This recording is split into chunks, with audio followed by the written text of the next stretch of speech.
Hey guys, welcome Muskie Road Rules podcast and Patreon. Guys, I really appreciate everyone that's become a member and gets to watch us every week. And I also enjoy all the subscribers on the podcast feed. So guys, if you got any friends, if you got anybody you like, or if you don't like us, anybody you don't like that you would love to see them tortured by my mouth, please have them subscribe. We're on all the podcast networks, whether it be Spotify, iTunes, Apple, iHeart. Find us anywhere, and we're going to be able to come to you every week with a new podcast. Guys, it's summer. We are kind of in the full swing of muskie fishing right now. It's one of those deals where everybody's out there. Everybody's getting ready for their trips. Some of you might have already been on a trip this year. And I tell you what, why don't you let us know how things been going? You can always text us at 606-776-6729. Send me some pictures. Let me see how things are going. I want to know how you guys are out there, how the fishing's going. If you got anything new you've been doing or anything, let's send that in. So 606-776-6729. On today's podcast, got a friend, a guy who's been doing these things with us for a while, and someone that probably makes something that most all of you have in your boat. We've got John Bette from Stealth Tackle. John, how you doing there, buddy? Great, doing good. Good. It looks like you're in Stealth Tackle headquarters there. I am here in the laboratory. So yes, looks like your garage. And there's crap everywhere. Yes, my laboratory shop, shipping department / garage. So yes. Well, how's very high tech over here. Well, that's I expect nothing less. So how is we talked during show season, seen you there and stuff. Really haven't talked to you this spring. How's things been going? Real good. Fishing wise, we don't really want to talk about that too much because, well, I'm not complaining that it's been good or bad. I just haven't been out much, which is actually that's a good thing. I mean, business is great. People seem like they're taking their trips, so we've been full bore getting stuff out for people and getting orders filled. So got a big order going out today to one of the shops. I'll be looking forward to a couple of weeks getting up toward your way a little bit more where I could take a breather. Yeah. We got some of your leaders in there you can always say as a new retailer, Jerry's Bar in the Northwest Angle. Absolutely. When you pull up at the ramp there and you go, oh man, I forgot to get some leaders. You just run into the restaurant and there you go. Get a beer and a liter and you're ready to go. Absolutely. But I know you talk to a lot of people. What have you heard much? Have you about the spring? I know, down there in Cave Run where we're at, we dealt with flooding all spring. It was pretty rough. Have you heard anything? I know you're pretty you're pretty tuned into the Indiana guys and maybe some of the Fox chain people. What have you been hearing? Spotty when it's on, it's good, but then it seems like there's been more lulls of non-action. The few guys I've been talking to that have been fishing Indiana, they've been struggling more than they've been catching. The few times we got out, I think I've been out 3 or 4 times, and one time we hit it pretty good. The other times we were questioning whether there were even fish, swimming in those lakes. So, yeah. I would say spotty. I go when I get a chance to go, so it might not be the most favorable weather conditions. Sure. But when I get a chance to get out of here, I get out. So, I got to deal with whatever the weather gives me or the mood phases or whatever, what have you. But like I said, it's spotty at best, and it seems like I'm hearing from more people that they're struggling more than they're not this spring.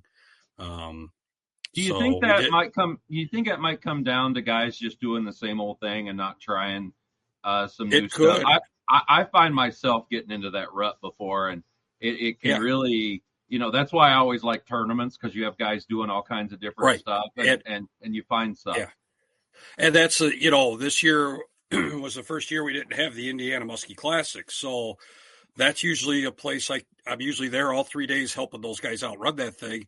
And I can get a really good gauge of what's going on. You're seeing what, fish are being caught on. You got people telling you stuff, so you can gauge that. But I 100% agree. And, I'm guilty of it too. When I get a Mm-hmm. chance to go out there, I go out there and I do the same thing that is produced for me in the past.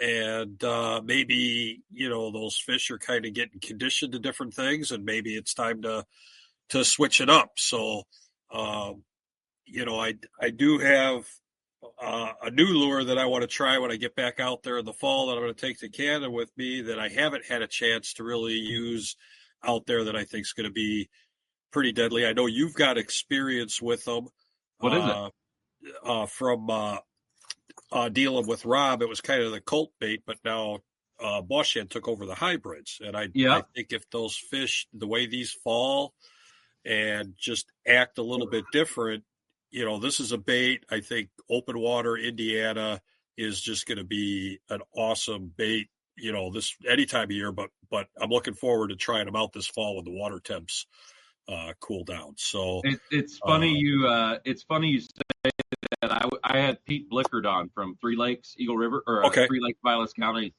and that podcast. I don't know if it's going to be up before this one or not. I'm trying to bank some since fishing season is getting really going here. But he said the same thing. He was really excited about those, and and guys in like the Wisconsin, Minnesota area have not really seen those before, and I've been fishing those now for probably 4 years. Right. Because we know Rob, and I had his other ones, but I didn't have any of these.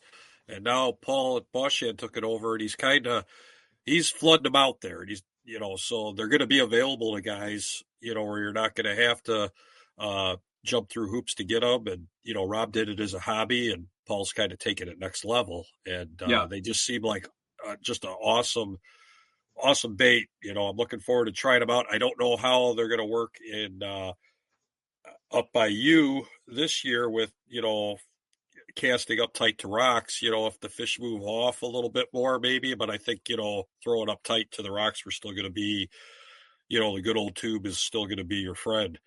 No, they're the one thing about those hybrids is they're very head heavy.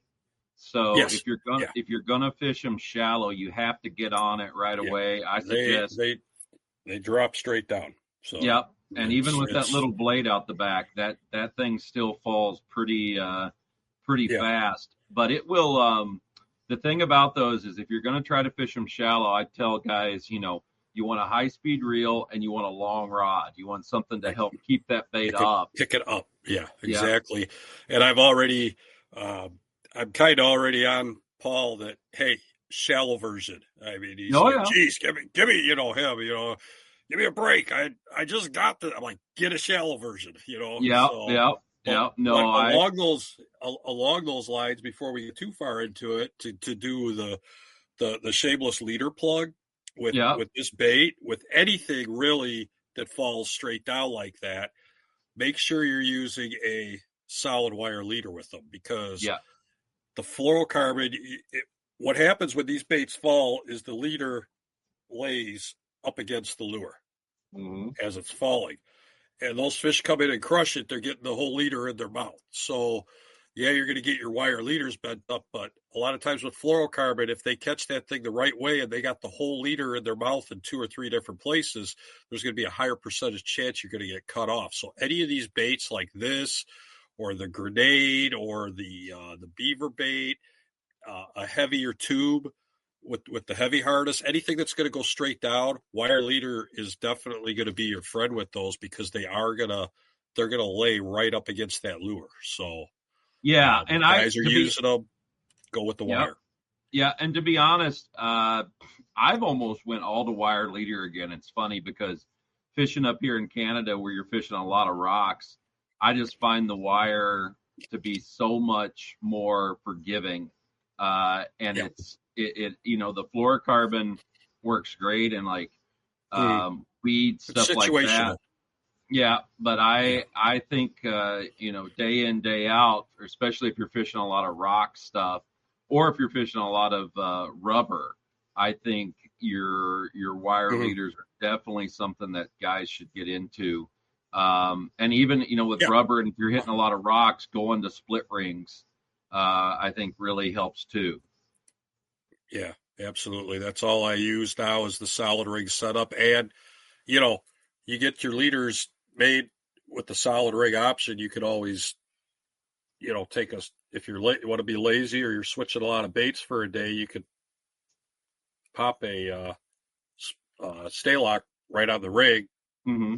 and there you go. So you still have the option of running a snap on those. You just, you know, but the solid rig connection where you split rig, your lures right to the nose. The drawback is that every bait you got to make sure you got a split rig on there because that's how you're going to connect it and Yeah, keep yeah. your split rig pliers handy. I always have guys every year at the shows tell me how they put their split rigs on and off with their fingernail. I wouldn't recommend that, but maybe they're just stronger than I am. I don't know, but Well, that you got to have fingernails, and that's one of my well, that favorite too. Yeah, pastime yeah, is chewing them off. yeah. You're right. Uh, Yeah, it's not. so So so I can't take away my favorite pastime. right. Um, Yeah. but now you're getting ready to go up. You go up to Stevens Bay there Right. on Lake of the Woods, which is the very end of Sabascong Bay, and you've Correct. been going there how long? Probably 10 years or so. Hmm. Um, After I got to be good friends with Perry and Carol, doing the shows, all the show circuit with them, and I finally just decided one day that I'm not fishing as much as I used to. Was out to dinner with Perry. Perry's like, "Come on up," and extended an offer, and I'm like, I'm going to plan a trip. I'm going to give you money for a deposit. This way, I gotta go fishing. So Yeah, I yeah. can't, So started going there. Love the place. They're great people. Really, still really good friends with them. They wound up selling it to some new people who have taken over the last 2 years. And one of the guys that worked for Perry for a lot of years is actually the camp manager. So they still, understand what people want or need, but super place, super clean, awesome food. We don't have to pack in food, which now that I'm getting older, I'm getting lazier and I just don't want to work that hard. So, makes it really easy. Hour out of International Falls. So it's an easy ride and a 5-minute boat to the island. And, And it's uh, Young's Wilderness Camp, right? Young's Wilderness Camp, correct. And Yeah. and the unique thing about that side of the lake versus over where your side of the lake is not that uh every fish in the lake goes all the way over there to spawn, but it is a shallower, weedier, softer bottom area over there. So it is kind of a big breeding ground for a lot of fish, maybe more, Sabascog Bay area over. So we like kind of hit that, I'd like to be going a little earlier than I am right now. I'd actually like to kind of be up there right now. Hmm. Uh, but I like hitting that area early because, there tend to be the fish moving in and out of there, spawning. And I've even been up there in June walleye and pike fishing. And it's just a phenomenal area early season over that way because you have so many different fish trafficking in and out of there along with the muskies that are going in there. So Did did they get I a like big I like did they get a big bug hatch over there? Do you see a uh lot of mayflies and stuff, or is that I after? haven't. I'm usually ahead of that, but unless it was happening now up there. But I haven't really ever experienced a big bug hatch up there yet, Okay. so I've kind of avoided that. I remember those on St. Clair fishing over there a few years where you guys are shoveling them off their sidewalk with snow shovels. First time I went up to St. Clair, I was driving by all these houses and everybody's got their snow shovels out. And I was like, man, I thought I was the only one that didn't put my snow shovels away till October and then get them back out in November. And then I'm like, oh, now I get it. They're shoveling the mayfly carcasses off their Yeah, no, porches. So that they was get weird. they get crazy. We've had a few pretty good bug hatches here the last couple weeks. I've been up now a few weeks here Right. before season and Mm. helping out with the bar and the restaurant. Jerry's in Young's Bay. Come for the atmosphere, stay for the food. Um, the other thing is that we had some pretty good ones. I know the one night we were up on the patio and um, They never came on the patio, but my God, they were circling it. Yeah. It was pretty wild. What so when you get up there, you fished it now for quite a while. Hmm. Maybe tell us a little bit about how you go about attacking that area up there. Yeah, like I said, I fished all over Lake of the Woods in the different areas, and it seems like it sets up a little bit different early season. The first thing I'll do, we have a lot of weed beds, and I like the weed fishing. I'll hit the weeds and see if there's fish still holding in there, which there usually are. And I like to throw a lot of small, you know, uh, the small double showgirls are a favorite bait of mine. Spinner baits get cutting through the weeds. Last couple of years I've been getting these drop tide spinner baits. They're made by a local guy up there in Nestor Falls. Yep, Drop those tide are. tackle. These things cut through the weeds really good. Anything that'll cut through the weeds well, depending on how heavy they are. I even go down, and this bait, don't laugh, but Ooh. it's produced some big fish for me, and even uh, one of my bigger fish that I've caught up there, and that's these Oh, little the luncheon. a little luncheon. I mean, that thing is not. I don't even know if these guys consider this a musky bait, but when those weeds get thick up there, and we know those fish are sitting in there, you know, the smaller baits. Perry turned me on to the small bait thing coming up there, and he just. I didn't listen to him the first couple of years. You know, you got to throw small stuff. You got to throw small stuff, and then we started adapting to it a little bit, and it started producing for me. So you're the swimming dogs also another good bait up there. Uh-huh. If you're getting fouls on these, one tip that guys can do is we make and sell these along with Muskie Innovations. I make them for them, these spinner arm attachments. So if you're getting a Okay. lot of follows and you're not getting them to hit, try the spinner arm attachment on there. Yep. And that Yep. could help trigger them a little bit too. So those are all baits that have produced, for us, without a doubt, a couple baits that I got this year that I'm looking forward to trying out in those weeds. And you had them on one of your shows. I picked these up at the Ohio show, Those and I was that's actually gonna tell I you those saddle tramps yeah. have I've been throwing them the few times what I've been out here, and I've not caught a muskie on them, but I've been seeing fish with them. Um, Hmm.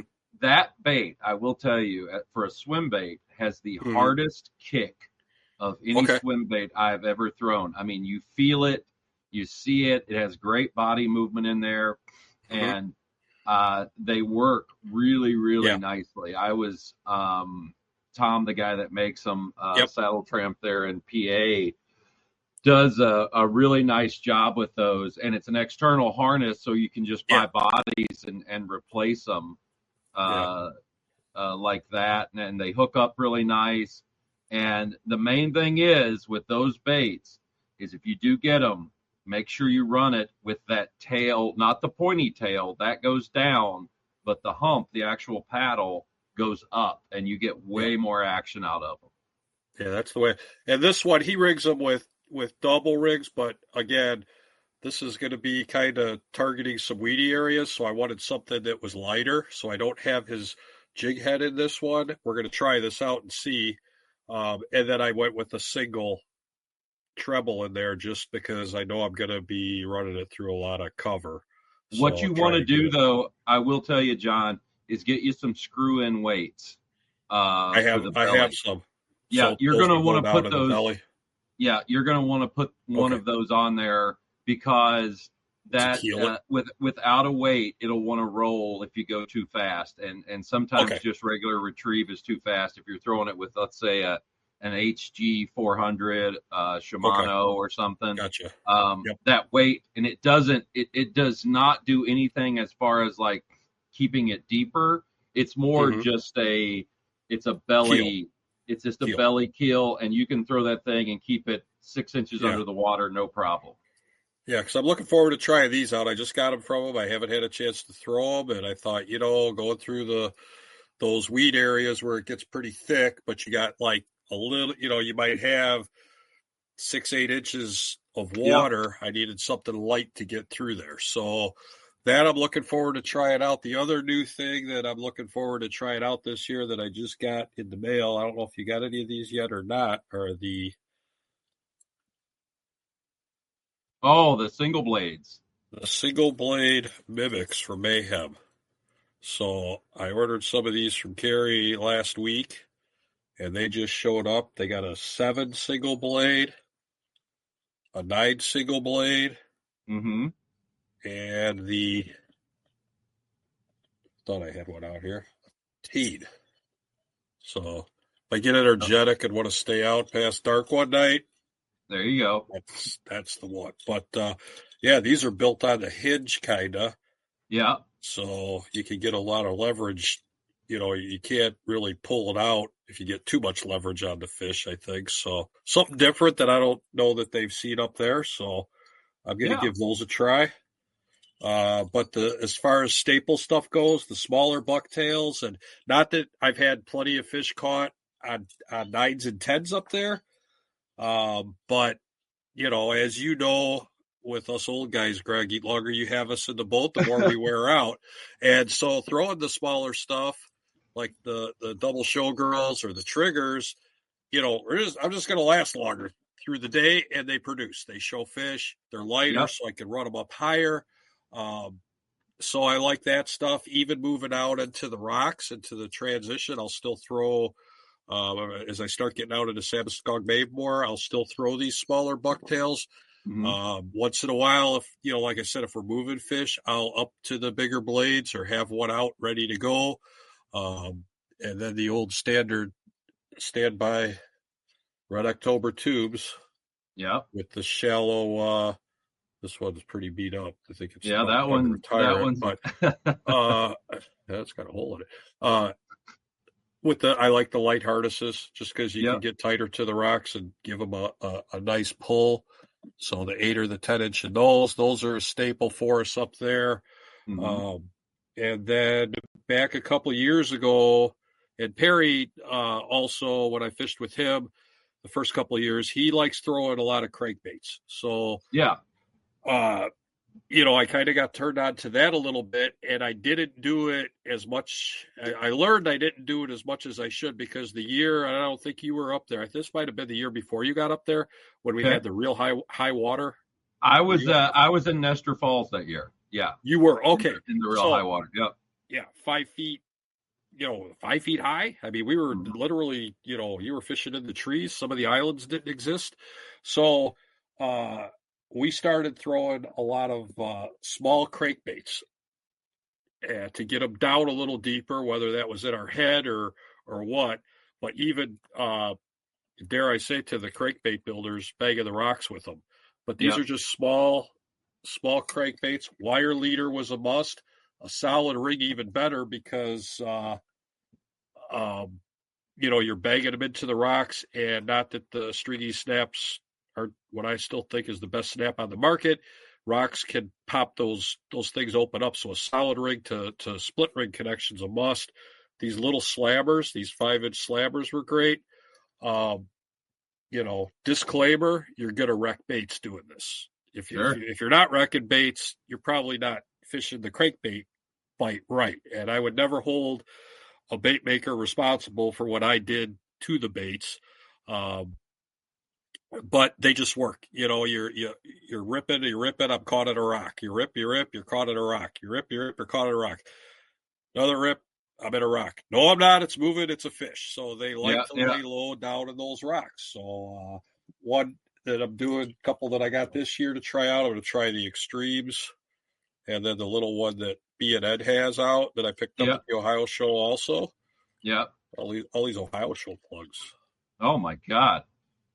Great promoters. Who owes me a check, Tony or Greg? Which one of you guys? Right, it's in the mail. It's in the mail. But by far, my best producing one has been the Boshed 4.5, and they're super durable. I mean, I've had a lot of luck on these little bosses, and even his small crime bosses. And Oh again, yeah. these are little baits. So I mean, Yep. 5.5, know, 6-inch baits. a lot of people might not think that small, but they do. And again, bigger stuff will work. You could twitch a 9-inch slammer or rip a 9-inch slammer or Jake or what have you. They'll work. They'll catch fish. But I'm finding that these little ones are really good seek and find baits, especially once those fish have transitioned. If it's a little behind and they're already out on the rocks and we're rock fishing, they come into play. And we've had great days on the small crankbait bite. It's just phenomenal days with them to where it's almost like going back 20 years when somebody better in the boat better be throwing bucktails, if not all of them. We've had trips up there where my partner and I have had, crankbaits on all day and didn't feel the need to take them off. So Sure. that's another good bite. And then evening or morning, low light, top water, it's still hard to beat the prop bait wise, fat bastards. Mm-hmm. Those things have been phenomenal for us. And then last couple of years, the Willies, our own top Mm-hmm. water, shameless plug, but they've been working. They're putting fish in the boat. Last year on my July trip, every evening we had action on the Junior Willie. I don't throw on Lake of the Woods. I don't throw the big one a whole lot, but the small one has been every evening that we were up there. The last bait I threw was the Junior Willie, and we had action either put fish in the net, lost fish, or had fish following it right up until dark, till it was mosquito o'clock. So Yeah. The one those.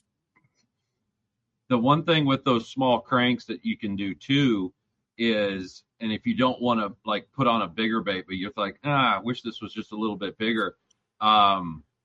Something that I've done quite a bit is use the Boggs tails, the tails that Jeff Boggs makes. They actually like a fish tail molded around a treble hook. Mm-hmm. You can put those. It makes a bunch of different sizes, and you can put those on the back of a small crank and make it look 2 or 3 inches bigger if you want Right. it. But it adds no drag, or it adds Well, no extra work to you. the one, my actual best boss shed that I have, I didn't show it on purpose for 2 reasons, because I do so well Nice. with it. And it's secret. But the other reason is if I show it and Paul finds out that uh, he has people asking for it, he's probably going to want to kill me because he doesn't like making them. But we made one with a rubber tail on it, and I'd cry if I lost it because it's just produced. But yeah, so it's that small bait with the bigger bait profile to it, and that tail just it seemed like it made a difference. And another one that, and I don't know if he still makes them or not. There's Kyle Smoker Tackle. Showing our age. He makes his SS Shad with a curly tail, and we had and those run real shallow, so they're user friendly to throw up tight to the rocks. And he's got a swirly tail one that we did really good on. But they get pretty beat up. Again, if you're going to commit to throwing the crankbaits up there, you might be spending a little bit more money.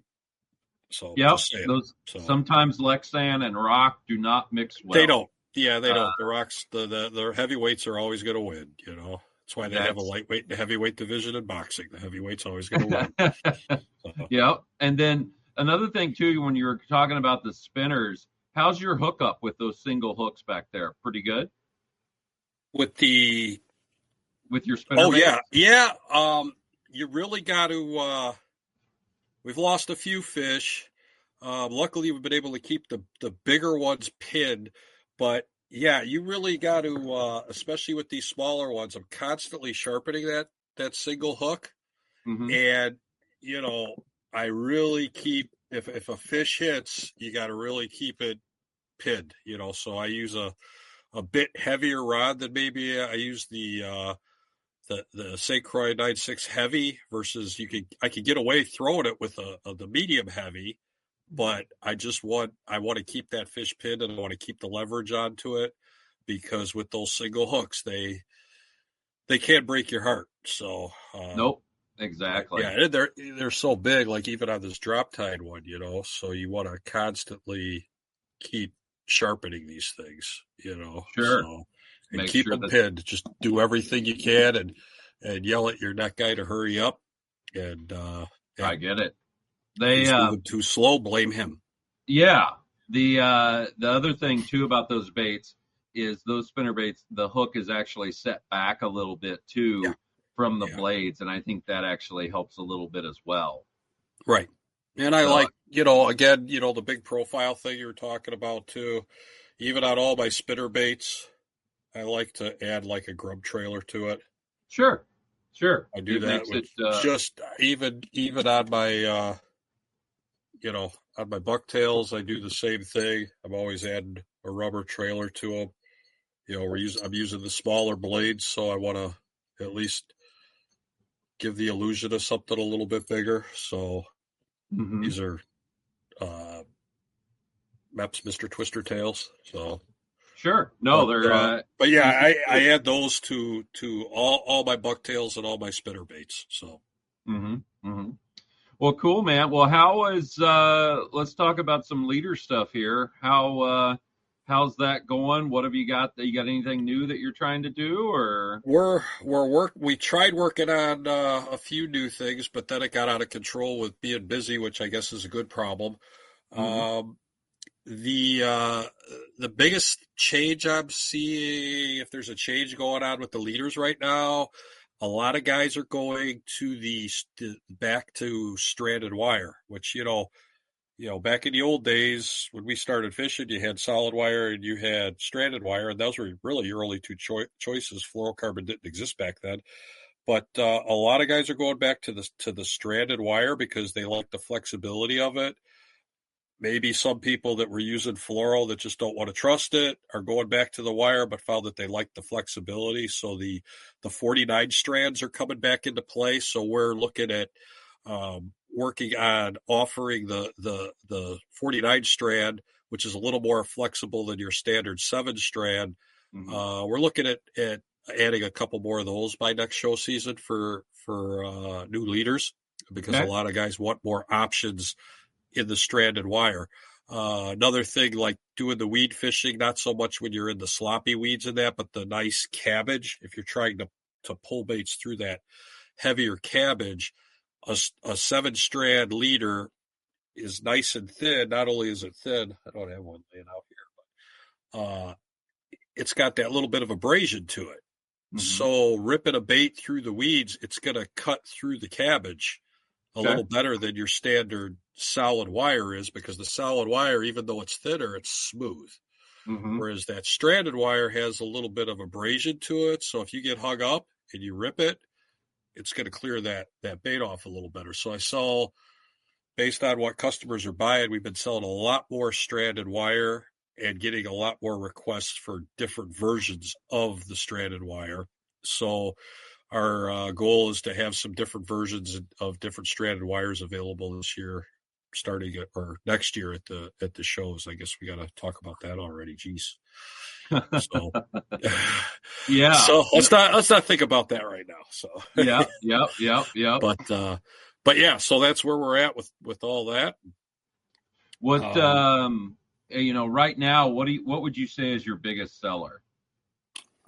we still sell a ton of 130 fluorocarbon Mhm. and then 174-pound solid wire. Mhm. So fluorocarbon is still, king. A lot of guys like it. I mean, clear water, pressured water, open water. It's resilient stuff. The biggest mistake that people make with fluorocarbon is too light of a leader. If I get a guy that is complaining about being bit off on a fluorocarbon leader, and then find out he's using rubber baits with 100-pound or less fluorocarbon leader, you kind of did that to yourself. Do Yep. research that a little bit better because with rubber and fluorocarbon, the way that they hit those rubber baits or the way they fall, you need to be using 130 or higher And if it does get nicked up after a fish, where you can stick your thumbnail in there when you're running it down there, get it off of there, switch it out, and put a new leader on it. It's not worth risking losing an expensive bait or a big fish. So Sure. you got to be smart about it too. And that's, with the road rules for all these years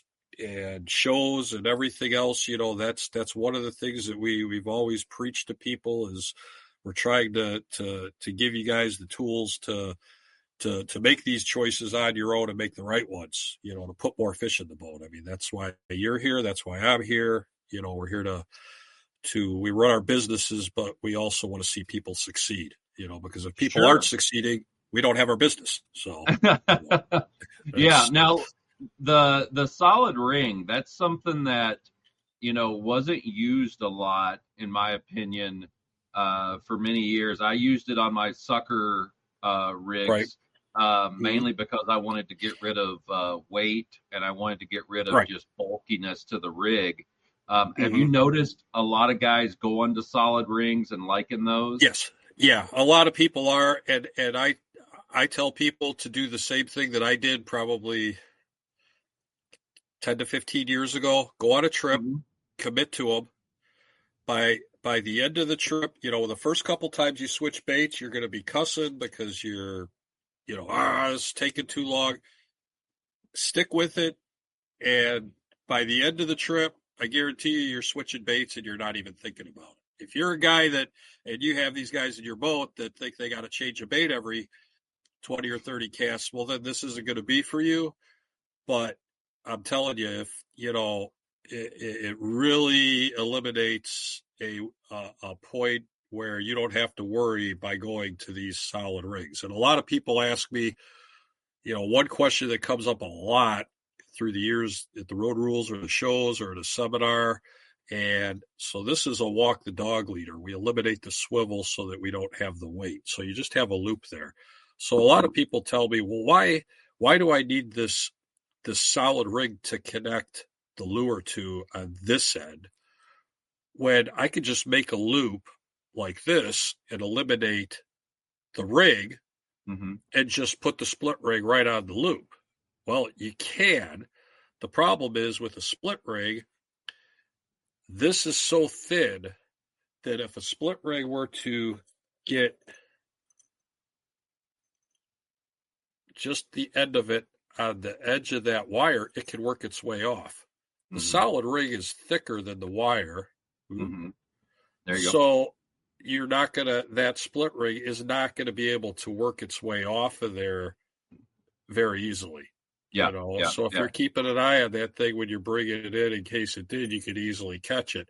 But this way, you will cast your split rig right off, which your lure is going to go flying. And we all know what's going on with lure prices these days. So yeah, no, I totally get that.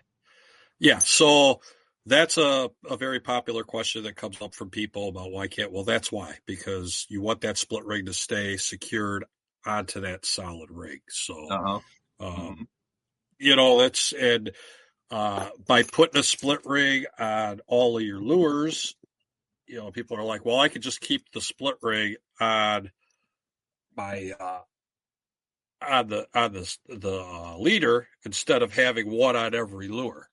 Buy a few packs of split rigs, put them on all your lures. And the reason for that is every time you pinch a split rig to open it or close it, it's metal. You weaken metal when you bend metal.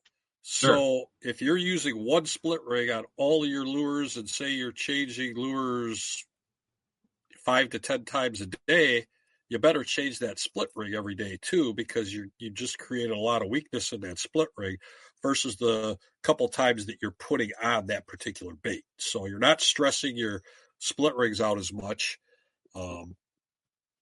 by putting them on the lures versus having it on the solid rig. And again, it's a small a bag of split rigs is a very small investment compared to the price of a lure. So sure. You want to make sure that you're taking care of your stuff. You don't want to go cheap on certain things, and that's one of them. So same thing with changing out your snaps.